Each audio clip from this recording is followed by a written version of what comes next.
381. Narrated Maymuna. Allah's Messenger used to pray on Qamra. Sahih al-Bukhari 382. Narrated Abu Salama. Aisha, the wife of the Prophet, said, I used to sleep in front of Allah's Messenger, and my legs were opposite his Qibla, and in prostration he pushed my legs and I withdrew them, and when he stood, I stretched them. Aisha added, in those days the houses were without lights. Sahih al-Bukhari 383. Narrated Aisha. Allah Apostle prayed while I was lying like a dead body on his family bed between him and his Qibla.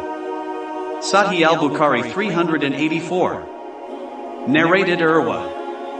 The Prophet prayed while Aisha was lying between him and his Qibla on the bed on which they used to sleep. Sahih al-Bukhari 385. Narrated Anas bin Malik. We used to pray with the Prophet, and some of us used to place the ends of their clothes at the place of prostration because of scorching heat. Sahih al-Bukhari 386.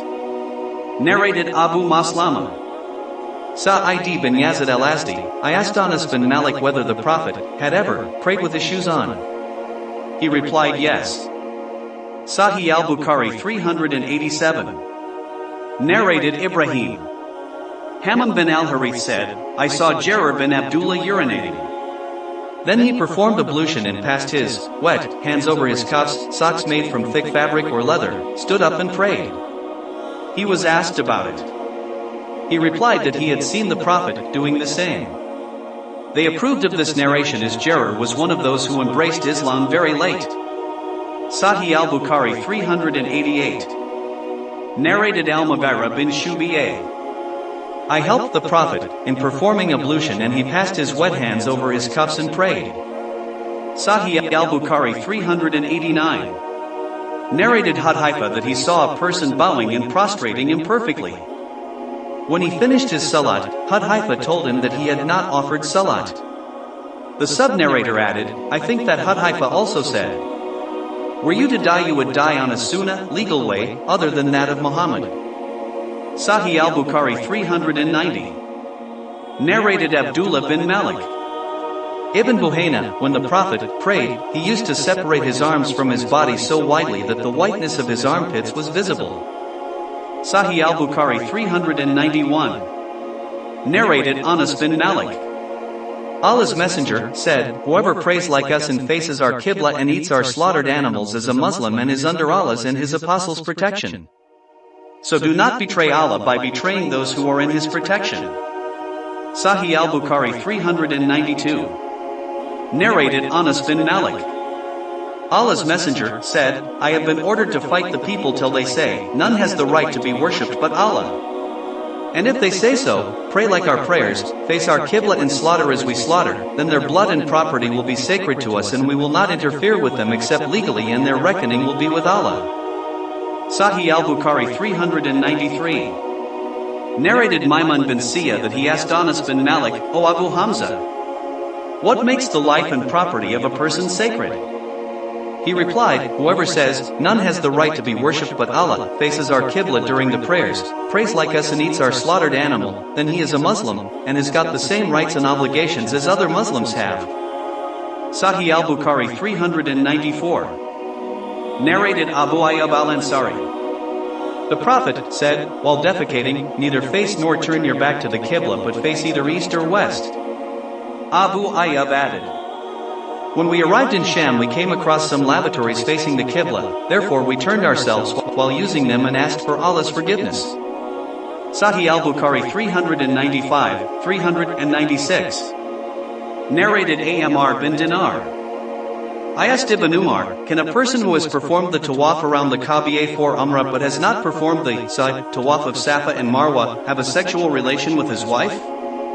Ibn Umar replied, when the Prophet reached Mecca he performed the tawaf around the Kaaba, circumambulated it 7 times, and offered a 2-rakat prayer at the place behind the station of Abraham, and then performed the tawaf of Safa and Marwa, and verily in Allah's Messenger, you have a good example. Then we put the same question to Jabir bin Abdullah and he too replied, he should not go near his wife, for sexual relation, till he has finished the tawaf of Safa and Marwa. Sahih al-Bukhari 397. Narrated Mujahid. Someone came to Ibn Umar and said, "Here is Allah's messenger, entering the Kaaba." Ibn Umar said, "I went there but the Prophet had come out of the Kaaba and I found Bilal standing between its two doors." I asked Bilal, "Did the Prophet pray in the Kaaba?" Bilal replied, "Yes, he prayed 2 rakat between the 2 pillars which are to your left on entering the Kaaba." Then Allah's messenger came out and offered a 2 rakat prayer facing the Kaaba. Sahih al-Bukhari 398. Narrated Ibn Abbas. When the Prophet entered the Kaaba, he invoked Allah in each and every side of it and did not pray till he came out of it, and offered a 2 rakat prayer facing the Kaaba and said, "This is the Qibla." Sahih al-Bukhari 399. Narrated Bara bin Azib.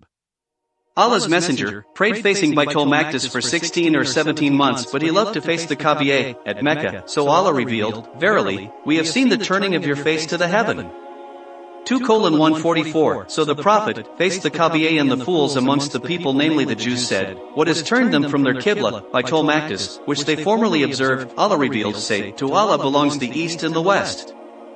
He guides whom he will to a straight path." 2:142. A man prayed with the Prophet, facing the Kaaba, and went out. He saw some of the Ansar praying the Asr prayer with their faces towards Baitul Maqdis. He said, "I bear witness that I prayed with Allah's messenger, facing the Kaaba." So all the people turned their faces towards the Kaaba. Sahih al-Bukhari 400. Narrated Jabir. Allah's messenger used to pray, optional, non-obligatory prayer, while riding on his mount, Rahila, wherever it turned, and whenever he wanted to pray the compulsory prayer he dismounted and prayed facing the Qibla.